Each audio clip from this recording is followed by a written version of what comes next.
Hi guys, pregnancy జర్నీలో almost last week వచ్చేస్తున్నాం మనము. సో నా మార్నింగ్ యాజ్ యూజువల్గా కొన్ని డ్రై ఫ్రూట్స్తో స్టార్ట్ అయిపోయింది.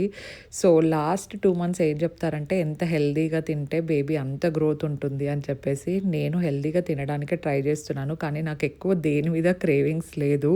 సో ఈరోజు అయితే మొత్తం హౌస్ అంతా కొంచెం రీసెట్ చేసేస్తున్నాను. నేను కూడా కొంచెం హెయిర్ ఆయిలింగ్ చేసుకుంటే లోపు అమ్మ మొత్తం సిల్వర్ సామాన్లన్నీ కడిగేసింది. పూజ రూమ్ అంతా నీట్గా క్లీన్ చేసి తుడిచేశారనమాట.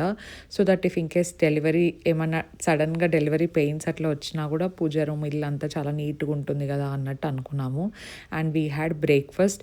ఈరోజు ఏంటంటే కార్తీక మాసంలో లాస్ట్ కార్తీక సోమవారం అనమాట. అందుకే దీపం పెడదాం, మేము పెట్టలేదు, నేను దర్శన్ అమ్మ అనంతపురం నుండి వచ్చేటప్పుడే తీసుకొని వచ్చారనమాట. సో దట్ ఇక్కడ గుడికి వెళ్ళి పెట్టేసి వస్తే బాగుంటుంది కదా అని చెప్పేసి అది కూడా ఫుల్ఫిల్ అయిపోయింది. I felt very very happy. So దీనికి సంబంధించిన ఫుల్ వ్లాగ్ ఆల్రెడీ పోస్ట్ చేశాను. మిస్ అయ్యింటే definitely check it out. Bye.